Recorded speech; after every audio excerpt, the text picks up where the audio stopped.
Now, overrunning clutch, correct? Yeah. So that freewheels and that drives, right? Also, that's fitting into my carrier, correct? Yep. So when I put this together, I have to line up this spline perfectly with this spline.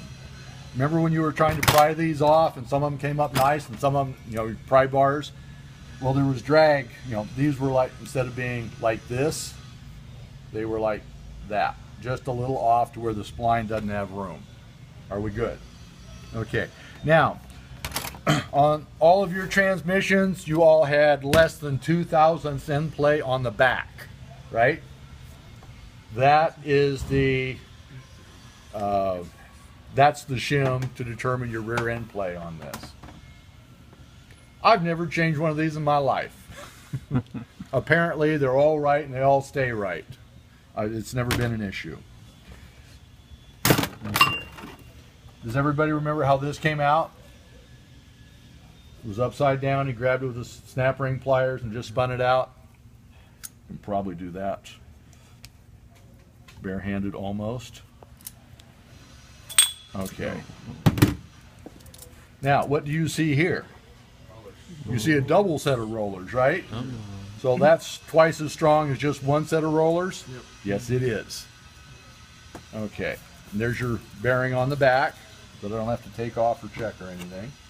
And I got some bushings in the back that these fit in. So I can take this and all I got to do is spin it. I don't need the pair of snap ring pliers that he had, do I? Okay. So now, let's see, that's still lined up. And did I remember to line this one up? Probably not. Oh, I'm off a little bit. I'll leave that there for next year. Okay. So now what we're going to do, yeah, that's down in the way. This is going to have to be kind of lifted like that a little bit as we press this down.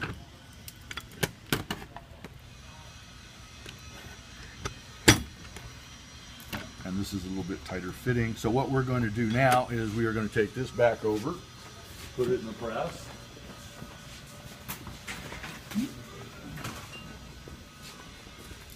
ATV crew.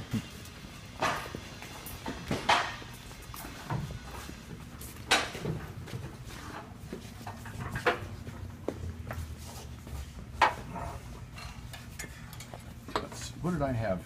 Is this what I had sitting there? Yeah. Yeah, it is. Okay. So I'll eyeball it that way. And I'll eyeball it that way.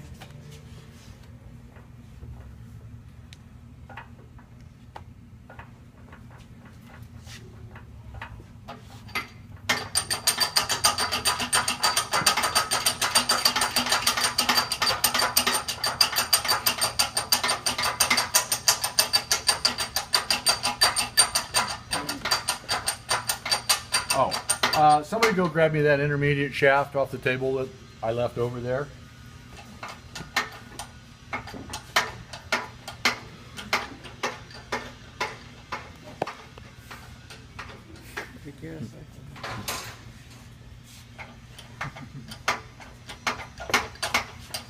Okay, now what you're going to do is you're going to take this, stuff it up through here, and I'm going to line up both sets of splines.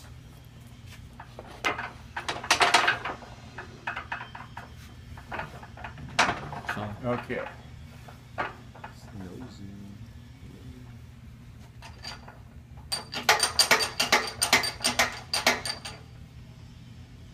It's a little forward. Okay. There, that's better. So, a little bit. Look through the side window and see how lined up I am. Am I close enough? No. Which way? No.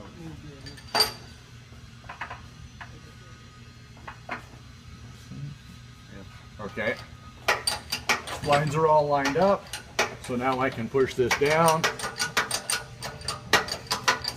And look at that, there's my snap ring.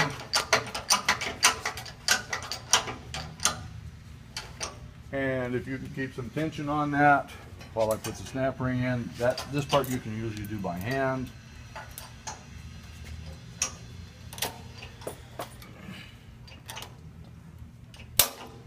And now you can take the pressure off.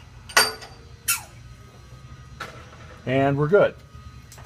Okay, now here's the next thing that you're going to run up against. Everybody saw me stuff that shaft up in there, right? Yeah. Doesn't want to pull out now, does it?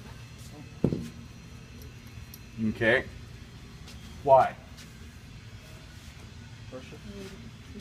What? Well, because those splines are so picky about how they get lined up that I've got enough friction on those two splines they won't come out. So what I need to do now is I need to, I'm going to compress this just like it was in the car. Okay? And at that point, let's see if I can save myself a little bit. Yeah.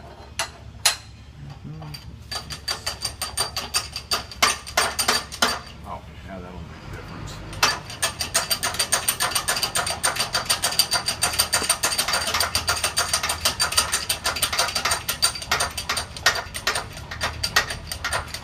Yeah, I'm pressing on this center hub. Last time I was pressing on the outside of the drum, right?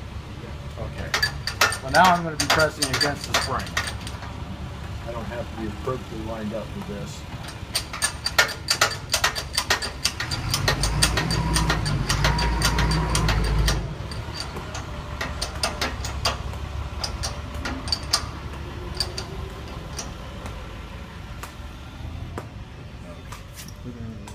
And it's not going to be as easy as I was hoping.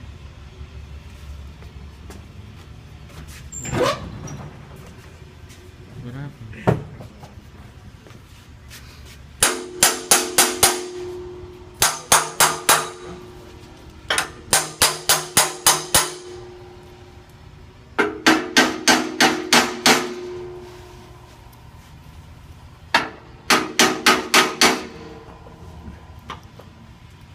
And that's why I'm not winning. Okay, at this point when you compress that, it's supposed to fall out. Because all the clutches are supposed to be released now, right? So everything can self-center, and you should be able to tap that and it comes out.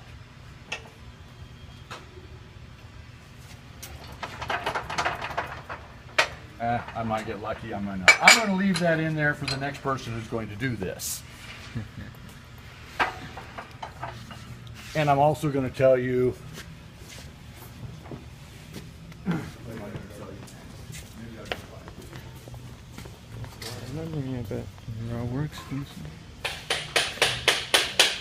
there we go. Everybody saw it tap out then? You tapped it? All right, that's too bad. It tapped out. Okay, I just took a hammer and I just tapped it here. Everybody saw that wasn't any big deal. Okay, so that means when you go to put this overdrive unit on top of, it's going to be difficult, right? Okay, then think about your end clearance. You've jammed all those shafts together, right? So there's no play. So you're probably going to have very little input. You know, you won't have the play you did when you took it apart and put it back together, right? Mm-hmm. So what do? What you're going to do is you're going to apply that rear piston in your case, you know, with the air, as somebody taps on the shaft with a hammer. That'll free things up and make them play a little bit freer. Are we good with that? Okay, so what's going to happen is you're not going to tear your units apart, because I'll have bearings up to, I'll have a bunch of ugly units. You're going to tear apart the same unit for everybody. So it'll be one team, they'll tear it apart, I'll sign it off, and so on. Then the next team will do it, and so on. Okay? That way, if it's screwed up, I know it was the last person that did it that screwed it up. And I've only got one screwed up unit at the end of the class instead of 10 units that are screwed up at the end of the class. So a little bit of that is self-preservation on my part. Now, if any of you are down here the next time we have lab, probably tomorrow, and you're missing something. Monday. Yeah, good. I'm glad I don't have to do this tomorrow.